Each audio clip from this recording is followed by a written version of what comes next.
할렐루야.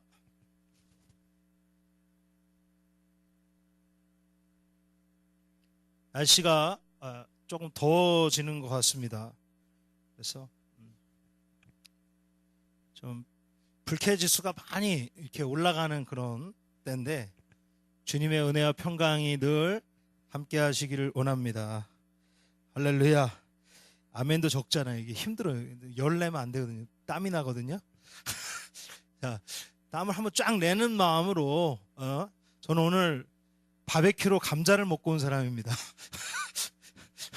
주님의 은혜와 평강이 늘 함께 하시기를 축원드립니다. 할렐루야. 이 불쾌지수가 이게 높을수록 아멘이 안 나와요.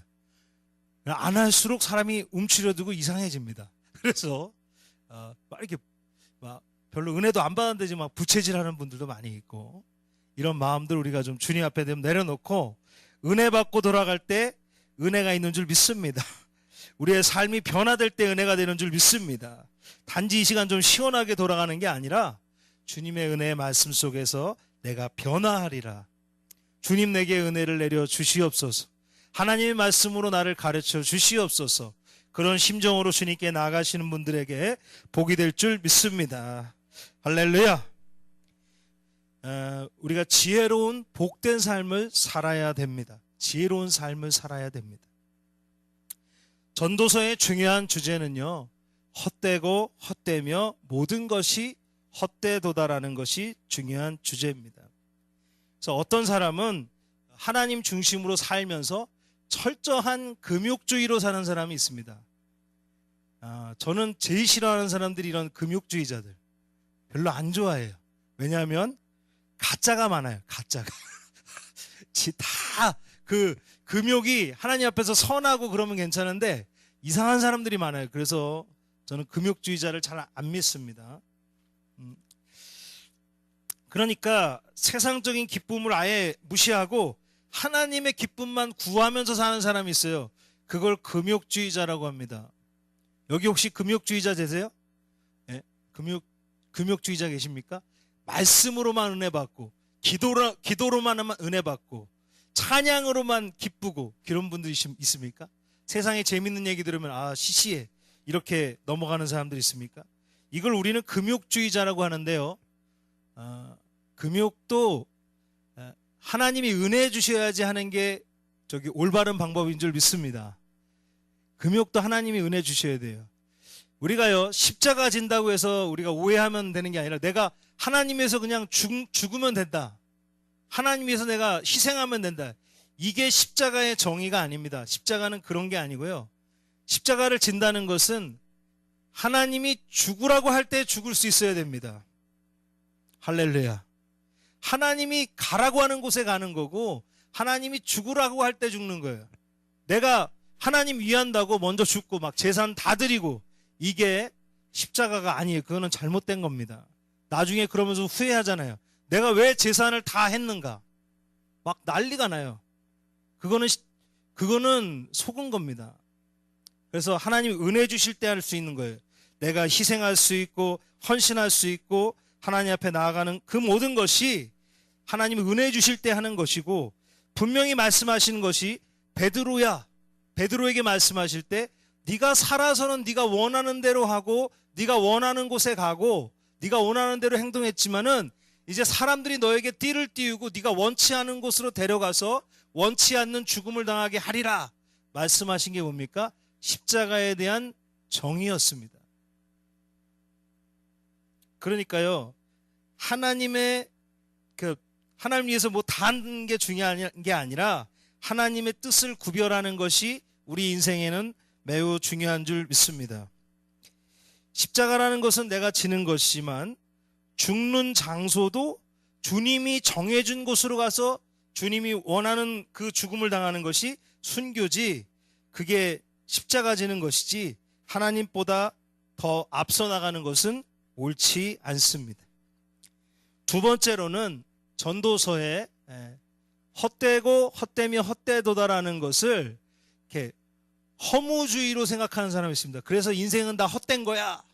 인생은 아무것도 아니야. 이렇게 이 전도서를 이해하는 분들이 많이 있습니다. 같이 해보겠습니다. 인생은 즐거운 것이다. 인생은 행복한 것이다. 할렐루야.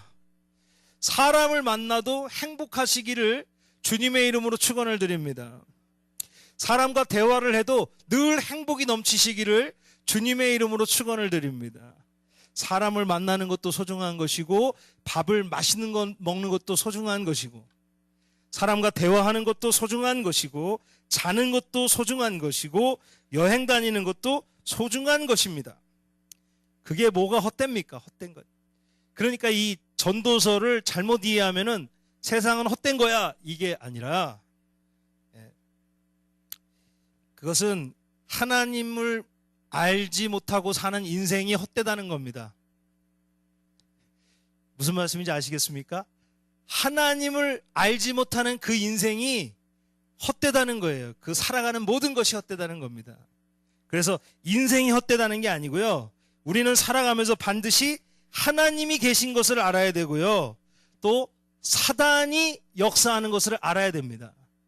그래서 어떤 사람들은 하나님에 붙잡혀서 사는 사람들이 있는가 하면은, 어떤 사람들은 악한 영에게 매일마다 시달리고 악한 영에게 종속되어서 불쌍한 인생을 사는 사람들도 있습니다. 그 세상에 거짓이 있고 어려움이 있고 부조리가 있고, 그 모든 것이 악한 영이 있기 때문에 그런 것이에요. 이걸 모르고 사는 사람을 우리는 순수하다라고 말하지만은 정확하게 말하면 어리석다라는 것이고, 전도서에는 헛되다, 이런 것을 모르면 헛되다라고 전도서의 기자는 말씀하고 있는 것입니다. 마치 한 부자가 돈을 많이 벌어갖고 창고를 크게 지었습니다. 그래서 많은 사람들을 불러갖고 멧돼지를 큰 걸 하나 잡아갖고 바베큐 파티를 동네 사람들에게 열면서, 그 마을 사람들에게 포부를 이야기하는데, 나는 얼마 안 있으면은 이 동네를 넘어서 저 나라에서 유명한 부자가 되겠습니다 라고 사람들한테 포부를 이야기하고 있는데, 하늘에서는 그때 회의가 열리고 있었어요. 무슨 회의냐면은, 저 부자를 오늘 밤에 데려가는 거를 누구를 시키느냐를 회의하고 있었습니다. 야, 죽음의 사자인 네가 A, 너네가 한 조가 돼갖고 저 사람을 데리고 와라. 뭡니까? 땅에서는 이 사람이 하나님의 존재를 모르니까, 자기 죽을 때를 모르니까 창고 짓고 미래를 지금 생각하고 있지만, 꿈을 꾸고 있지만은, 하늘에서는 오늘 밤에 그 사람을 데려가게 된다는 것입니다. 그 사람 어떻게 됐을까요? 하늘이 데려갔죠, 그냥. 그 사람 죽었어요, 그날 밤에 자다가. 그것을 모르는 부자는 꿈에 부풀려 있는 것입니다. 어떤 사람은 이 세상이 좀 돈을 더 많이 갖거나 또 어떤 것들이 일어나면 완벽해질 수 있다라고 생각하고 살아가는 사람들이 있습니다. 이 세상은 완벽해질 수는 없습니다. 믿으시면 아멘 하시기 바랍니다. 이 세상은 완벽할 수 없어요. 이상주의처럼 이 세상도 천국으로 변할 수 있다라고 믿는 것도, 그런 생각을 하는 사람들이 있지만, 절대로 이 세상은 그 천국이 될 수 없습니다. 왜냐하면은 이 세상은 우선 영원하지가 않고요, 완벽주의가 이 세상에 있을 수가 없는 거예요. 왜? 하나님이 있고 악한 영이 있기 때문에. 그래서 오늘 본문을 통해서 함께 은혜를 나누기를 원합니다.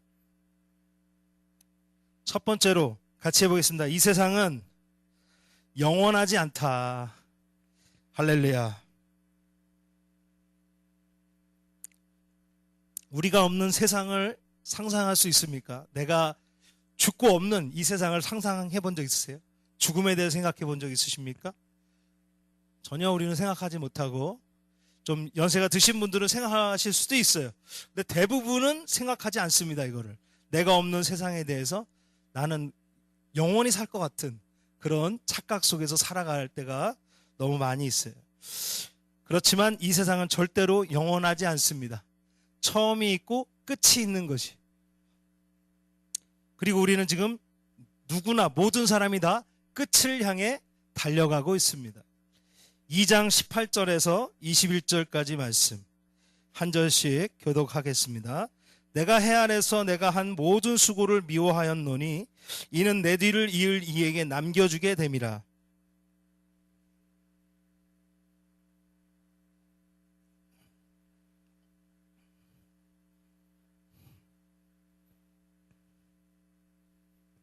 이러므로 내가 해 아래에서 한 모든 수고에 대하여 내가 내 마음에 실망하였도다.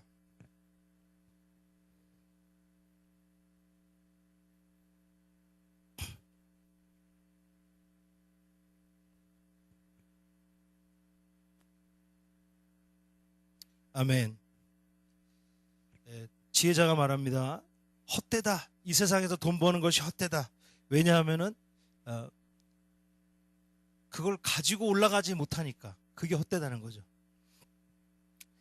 하나님의 지혜를 솔로몬이 받습니다. 1000번제를 드리고 하나님이 밤에 꿈에 나타나오셔서 솔로몬아 네가 무엇을 원하느냐 그럴 때 솔로몬이 지혜를 원해요. 그러니까 주님이 지혜도 주고 부귀영화도 주겠다.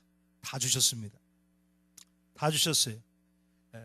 그래서 솔로몬은 그걸 가지고 그냥 행복하게 살면 되는데 솔로몬은 또 꿈이 큰 사람이었습니다. 꿈이 큰 사람. 그래서 이스라엘의 가장 유명한 건축물들이 사실 이 솔로몬 때 나와요. 그래서 세상 사람들이 말하기를 솔로몬의 영광에 대해서 많이 이야기하는데 솔로몬이 성전을 짓는데 7년 걸렸습니다. 7년. 레바논 백향목 그리고 막 금은 보석을 써갖고 성전을 7년 동안 지었고요. 솔로몬 궁전을 14년 동안 지었습니다. 그러니까 큰 건축물만 21년이고 그리고 이스라엘 국토에 얼마나 많은 건축 공사를 했는지 정말 왜 르호보암 때 왜 나라가 갈라지게 됐습니까? 사람들이 이 솔로몬 때 너무 고생해갖고 그 얘기하다가 말이 잘못돼갖고 갈라지게 됐는데 그만큼 솔로몬은 지혜를 받았지만 그걸 일하는 사람이었어요. 일을 너무 많이 벌리는 사람이었기 때문에 아무리 똑똑한 사람이 있어도 이스라엘 백성은 행복했을까요? 행복하지 않았을까요? 왕이 날마다 건축을 하고 막 꿈을 너무 크게 꾸니까 사람들이 행복하기보다는 지치는 겁니다. 그러니까 지혜가 있어도 지쳐요. 지혜가 있어도 지치는 거예요. 똑똑한 목사가 들어와도 지치는 겁니다. 너무 그 사람이 일만 너무 열심히 하면은 관계도 좀 하고 대화도 좀 하고 그래야지 일만 막 죽어라 하고 막 사업만 막 하면은 어떡할까요? 성도들이 지치는 거예요. 꿈만 크면 안 돼. 부흥만 너무 시키려고 하면 안 된다는 거예요. 할렐루야. 아멘이 적네요. 일만 열심히 할까요? 할렐루야. 예. 그러니까요. 솔로몬의 문제는 뭡니까? 똑똑했지만 국민들을 피곤하게 했어요. 헛똑떡이라고 그러죠. 헛똑떡이. 대충 해야지 그걸 사람들 그렇게 힘들게 만들면서 말이야. 왜 이게 헛똑떡이냐? 솔로몬이 죽은 다음에 르호보암 때 전쟁에 집니다. 그래서 르호보암 때에 그 솔로몬 궁에 있던 그런 금들을 다 뺏기게 되고 400년 그 안에 바벨론에 의해서 그 모든 그 공사물들이 다 그 좋은 것들은 다 빼앗기게 됐어요. 그러니까 다 허물어지게 된 거예요. 그러니까 그 솔로몬의 그 건축물이 다 망할 걸 알았다면은 솔로몬은 그렇게 열심히 그것을 하지 않았다는 것입니다. 세상은 영원하지가 않습니다. 우리가 수고해서 다음 세대에게 물려주게 되는 것입니다. 아무리 수고해도 다음 세대에서 그것을 이어받지 않으면 그것만큼 피곤한 것이 없습니다. 자, 다윗은 솔로몬에게 신앙을 넘겨줬습니다. 그래서 솔로몬은 신앙을 통해서 큰 복을 받고 자기 아들에게 부귀영화를 물려줬습니다. 그러나 그 아들은 신앙이 없기 때문에 그 나라가 반으로 나눠지게 되고 망하게 되는 그 계기를 마련하게 되었어요. 감사하지 못하는 세대는 그 과거의 세대들의 그 노고를 모릅니다. 현대 세대가 그런 거예요. 현대 세대가. 르호보암이 엉뚱한 짓을 해서 나라가 망하게 되었습니다. 그것을 솔로몬은 알 수 없지만 영적으로 이 깨닫고 하는 말이 뭡니까? 자기가 한 모든 수고가 헛되다는 거예요. 자, 내가 해 아래서 내가 한 모든 수고를 미워하였노니 이는 내 뒤를 이을 이에게 남겨주게 됨이라. 그 사람이 지혜자일지 우매자일지야 누가 알랴마는 내가 해 아래서 내가 지혜를 다하여 수고한 모든 결과를 그가 다 관리하리니 이것도 헛되도다. 가져가지도 못할 것을 위해서 생명을 걸고 있는 그런 인생에 대해서 헛되다라고 말하고 있는 것입니다.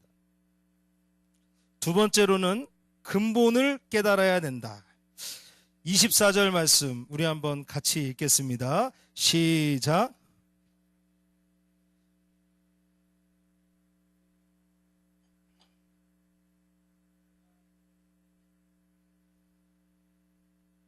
아멘. 325장 찬양을 보면 재밌는 말이 나옵니다. 기쁨의 근원 되시는 예수를 위해서 삽시다. 예수님이 기쁨의 근원이세요? 예수님만 생각하면 기쁩니까?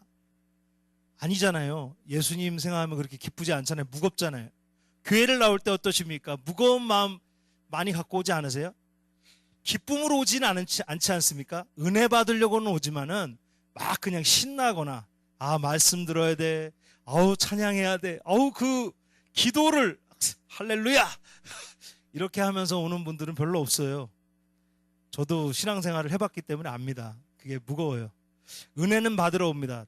은혜는 받고 그러지만 그렇게 가벼운 마음으로 예배에 들어가지 못해요. 그런데 325절에 말합니다. 기쁨의 근원 되시는 예수를 위해 삽시다. 우리 같이 해보겠습니다. 예수님은 기쁨의 근원이십니다. 할렐루야. 전혀 이해가 안 되잖아요. 무슨 예수님이 기쁨의 근원이야. 근데 이 솔로몬이 젊었을 때는 사람이 먹고 마시고 수고할 때 정말 기쁨이 되고 보람이 됐는데 그게 일을 해서 그렇게 되는 건 줄 알았는데 나이를 먹고 보면서 이 사람이 생각해 보니까 그 기쁨과 보람과 그 모든 것이 행복이 하나님의 손에서 나온다는 것을 깨닫게 되었다라는 것입니다. 할렐루야. 믿으십니까? 젊었을 때는 자기가 일을 열심히 해갖고 그 기쁜 줄 알았어요. 맛있는 걸 먹어서 기쁜 줄 알았어요. 그런데 나중에 보니까 그걸 조종하는 분이 계시다는 걸 알았어요. 그거를 관장하시는 분이 계시다는 걸 알았어요. 그게 하나님인 것을 그가 깨닫게 되었다라는 것입니다. 7장 우리 325장 우리 한번 찬양 한번 하겠습니다. 찬송가 325장.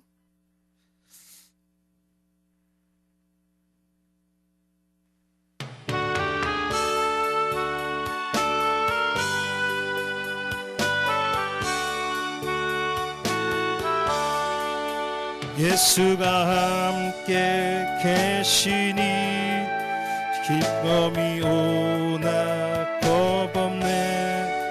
기쁨의 근원 되시는 예수를 위해 삽시다. 날마다 주를 섬기며 언제나 주를 기리고 그 사랑 안에 살면서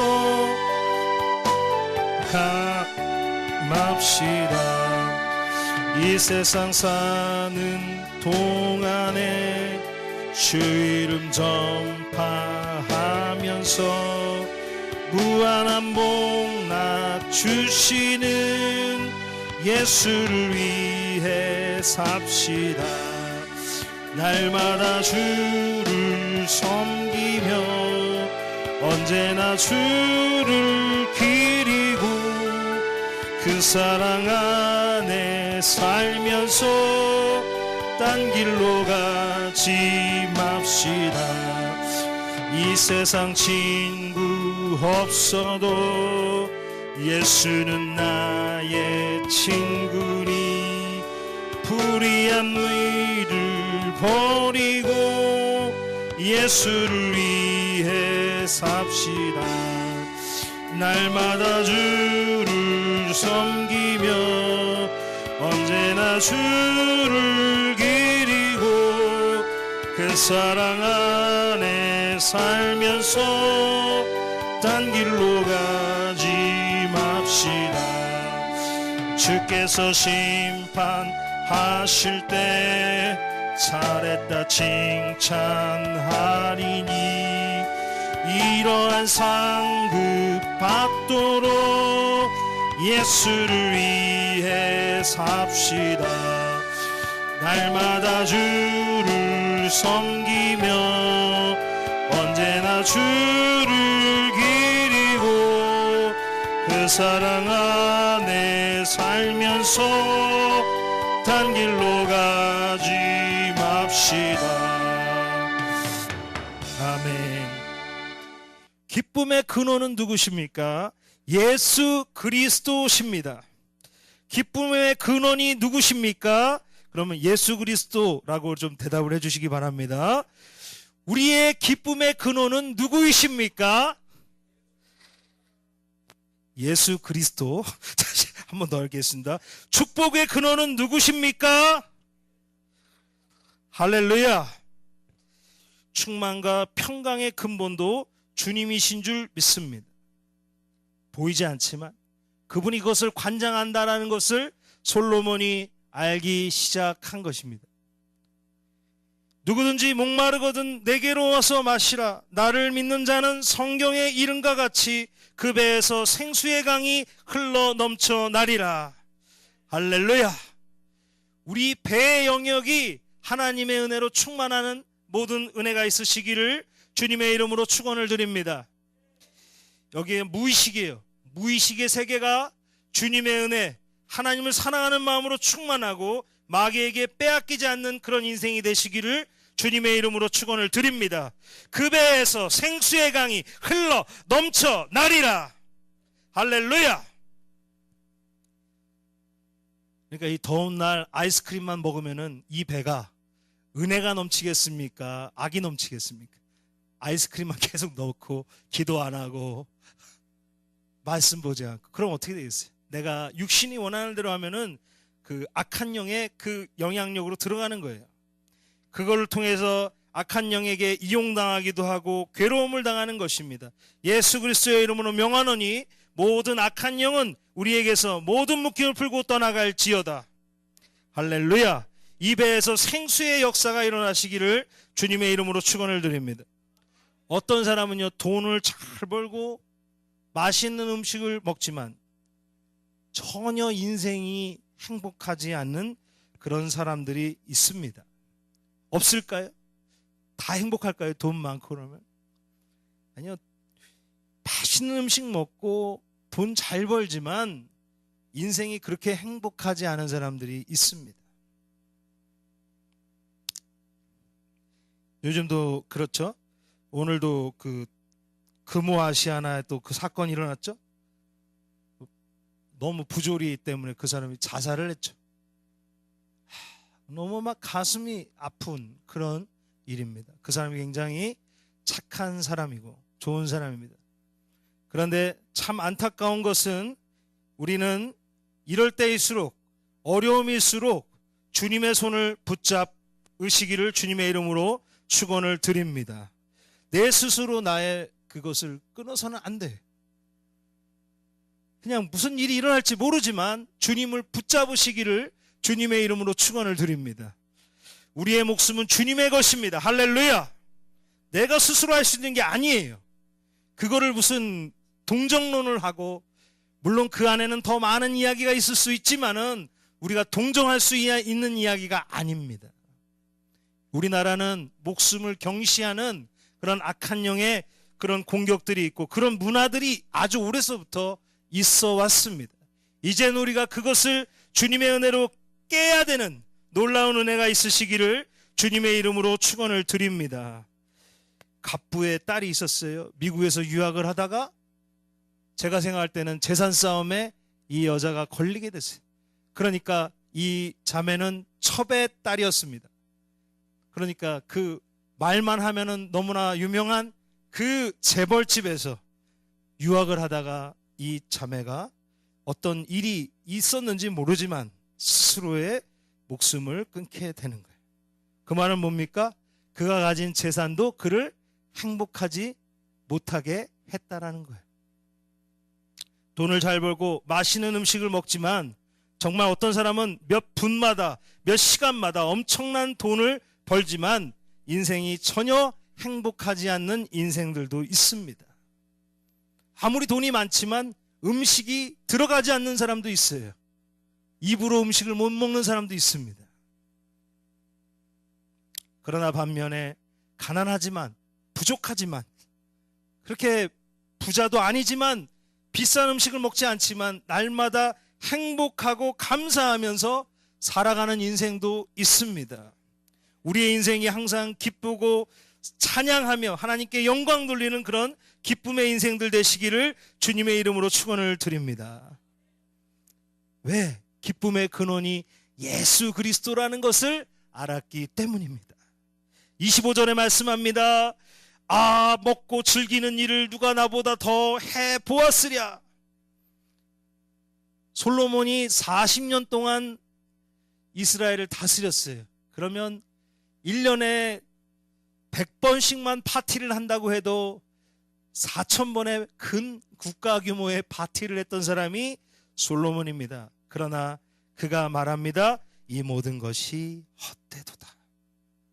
40년 동안 해보고 싶은 것을 다 해봤지만 기쁨은 하나님으로부터 오는 것을 깨닫게 된 것입니다. 우리의 감정과 마음 역시 하나님이 주신 것을 믿으시면 아멘 하시기 바랍니다. 세 번째로는 하나님을 기뻐하는 자에게 축복을 주시고 죄인에게는 노고를 주신다는 것입니다. 26절 함께 읽겠습니다. 시작.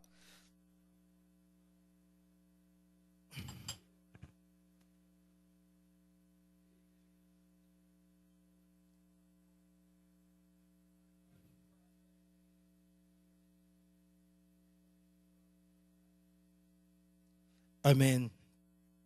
하나님은 그가 기뻐하는 자에게 무엇을 주신다고 말했습니까? 지혜와 지식과 희락을 주신다는 것입니다. 할렐루야. 하나님을 기뻐하는 사람에게는 지혜와 지식과 희락을 주시는데 하나님과 상관없이 그런 자기 마음대로 사는 사람에게는 무엇을 주십니까? 노고. 병듦과 고통을 계속해서 그에게 준다는 거예요. 삶이 늘 무겁다는 겁니다. 그 인생. 여기 계신 모든 분들은 주님의 은혜로 삶이 날마다 가까워지시기를 원합니다. 그러려면 하나님께 더 가까이 가시기를 원합니다. 하나님께 가까이 가면 갈수록 우리의 인생은 더 가벼워지는 겁니다. 할렐루야. 하나님과 멀어질수록 우리의 인생은 피곤한 겁니다. 그래서 하나님 사람들에게 중요한 것은 지혜입니다. 우리 같이 따라해 보겠습니다. 지혜. 할렐루야. 하나님이 주시는 것이고 하늘에서 오는 것이 지혜입니다. 여기 계신 모든 분들은 지식이 별로 없을지라도 지혜로운 분들 되시기를 주님의 이름으로 축원을 드립니다. 지식이 아무리 많아도 하나님을 모르면 그 사람은 미련한 사람입니다. 지혜가 없기 때문에. 인생을 축복을 받으려면 지혜가 있어야 됩니다. 아무리 공부 많이 해도 지혜가 없는 사람은 인생이 아주 어려운 길로 가게 되는 겁니다. 아주 이상합니다. 이상한 선택들을 하게 돼요. 회사도 이상하게 선택하고 배우자도 이상하게 선택을 하고 친구도 이상한 사람을 선택하는 거예요. 지식이 아무리 쌓이고 집안이 아무리 좋아도 지혜가 부족하면은 그런 잘못된 선택을 해 나갑니다. 그러나 자기가 부족하지만 항상 은혜의 선택을 하는 사람들이 있어요. 좋은 사람들을 선택하고 하나님의 말씀을 선택하고 하나님을 선택한 사람은 지혜가 있는 줄 믿습니다. 할렐루야. 오늘 여기 계신 모든 분들은 하나님께 복받은 사람인 것을 믿으시기를 바랍니다. 할렐루야. 우리가 지혜를 받기 위해서 하나님 말씀을 듣는 줄 믿습니다. 그래서 인생의 축복을 받으려면 지혜가 필요해요. 지혜가 있어야 됩니다. 하나님을 사랑하는 자에게 하나님은 지혜를 주십니다.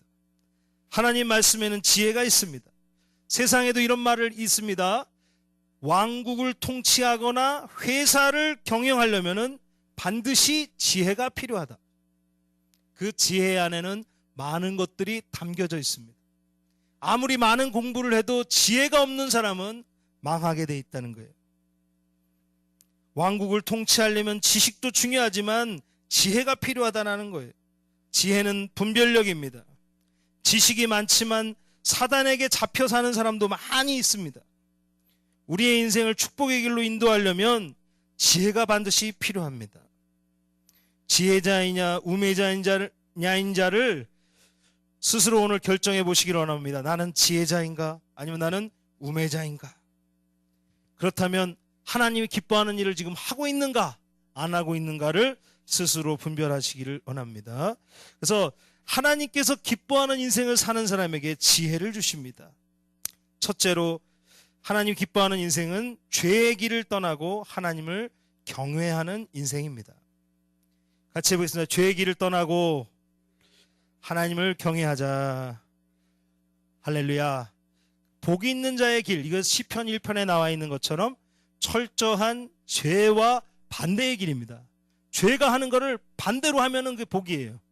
그래서 죄가 가는 길은 따라가는 사람이 아니라 죄가 하는 길은 무조건 반대. 죄의 길과 완전히 반대의 길을 사는 사람이 복 있는 자입니다. 그 성경에서 뭐라고 그럽니까? 죄의 그 자리를 떠난다. 그 죄의 자리에 서지 않는다 말합니다. 성경에서 말하는 악한 길, 오만한 길을 떠나고 예수님의 보혈을 날마다 부으면서 무릎 꿇고 회개하는 인생이 복된 인생인 줄 믿습니다. 욥이라는 사람이 나옵니다. 구약에 보면은 축제가 끝나면 아들 그 자녀들 순서에 맞춰서 그 아들의 그 동물로 그 아들에 맞춰서 번제를 항상 다 드렸어요. 축제가 끝나면은 그 아들에 맞춰서 자녀들에 맞춰서 부지 중에 실수한 것까지 회개했습니다. 자기가 짓는 죄도 회개하지 못하는 인생은 불행한 인생입니다. 철저히 회개하고 하나님을 경외하고 경배하는 인생을 살 때 우리가 복된 인생을 사는 줄 믿습니다. 두 번째로는 하나님을 가까이 하라. 우리 같이 해보겠습니다. 하나님을 가까이 하자. 할렐루야. 오늘 여기 오신 모든 분들이 사실 하나님을 가까이 하기 위해 이 자리에 오신 줄 믿습니다. 그래서 하나님을 가까이 하기 위해서는 신령과 진정으로 드려지는 예배가 회복돼야 됩니다. 예배 회복이 일어나야 돼요. 할렐루야. 감동과 감격이 있는 예배, 예배가 바로 설 때 은혜가 바로 임하는 줄 믿으시기를 바랍니다. 올바른 예배 생활, 왜곡된 예배 생활이 아니라 올바른 예배 생활을 하기 시작할 때 하나님이 기뻐하십니다. 교회에 나올 때 좀 더 일찍 나와서 하나님 앞에 기쁨으로 나오시기를 주님의 이름으로 축원을 드립니다. 하나님을 위해서는 더 쓰세요. 마음을, 시간을 더 쓰시기를 바랍니다. 그래야지 하나님 축복을 내릴 때도 하나님도 더 쓰실 수 있도록. 할렐루야. 하나님도 축복을 내릴 때 계산하지 않고 그냥 팍팍 부어줄 수 있도록 나도 하나님께 그렇게 아주 하나님 사랑하는 마음으로, 기뻐하는 마음으로 나오시기를 주님의 이름으로 축원을 드립니다. 하나님 사랑한다고 고백하지. 하나님 내가 사랑합니다. 하나님 가까이 하기를 원합니다. 하나님 사랑해요. 찬양해요. 그 음성들이 하나님께 매일마다 드려지는 예배가 되시기를 원합니다. 하나님께 가까이 가는 거. 하나님 사랑합니다. 하나님 손 붙잡기 원합니다. 하나님 없으면 나 못 살아요. 하나님 나 도와주세요. 주님을 가까이 하는 인생이 복된 인생이고요. 말씀을 가까이 하는 인생이 복된 인생인 줄 믿습니다. 세상 재미도 많이 있습니다. 그러나 하나님 말씀을 듣는 시간을 확보하고 말씀 보면서 좀 인생을 돌아볼 수 있는 시간을 가져야 될 줄 믿습니다. 이 복잡하고 번잡한 이 세상은 어느 순간인가 하나님 말씀 볼 시간까지 없는 그런 번잡한 세상으로 됐어요. 지금은 하나님 말씀 보기 피곤하고 하나님 말씀 볼 시간도 없게 이 세상이 그렇게 됐습니다. 저희 집에 제가 그 흙을 이렇게 좀 모아놨는데 좀 많이 모아놨어요. 그리고 거기다가 개똥을 제가 파서 넣었습니다. 정리를 한 거죠. 근데 비가 오고 그러고 뭐 어디서 씨가 날라왔는지 몰라도 그 흙에서 뭐 이렇게 막 자라더라고요. 막. 근데 많이 자랐습니다. 엄청나게 커요. 어떤 건 1m까지 자랐습니다. 열매가 있을까요? 없을까요? 하나도 없습니다. 왜? 잡초니까. 그 얼마나 후회하는 줄 알아요. 고추라도 하나 심었으면은 뭐라도 하나 타먹을 텐데. 오이라도 하나 심었으면은. 여러분, 잡초가 아무리 많아도, 열매를 아무리 많이 맺어도 잡초는 열매가 없습니다. 이득이 없습니다. 그래갖고 그냥 보는 족족 다 따서 버리는 거예요. 하나님의 말씀, 하나님의 알곡이 심겨져야지만이 열매를 맺을 수 있도록 우리의 마음에 하나님의 말씀을 열심히 심는 그런 시간들이 되시기를 주님의 이름으로 축원을 드립니다. 하나님 말씀이 심겨져야지 열매 맺는 거예요. 이상한 세상적인 말씀, 세상적인 격언을 심는 게 아니라 하나님 말씀, 은혜의 말씀을 우리의 배에다가, 우리의 마음에다가 심어야 될 줄 믿습니다. 마지막으로 기도 생활이에요. 하나님과 가까이 하는 것의 최고봉은 역시 기도입니다. 예수님도 밤이 맞도록 습관을 따라서 매일마다 기도하고 돌아오셨습니다. 우리 교회도 개인 기도, 중보 기도가 회복될 때 이 교회에도 하나님의 역사가 크게 일어날 줄 믿습니다. 하나님과 가까워지게 되는 역사가 있을 줄 믿습니다. 다른 것이 없습니다. 개인 기도와 중보 기도가 이 교회에서 회복되기 시작할 때 하나님의 놀라운 기름 부음이 이 교회 가운데 임할 줄 믿습니다. 성도님들의 회사에서, 성도님들의 가정에서, 성도님들의 개인의 영혼 속에서 하나님의 역사가 임할 줄 믿습니다.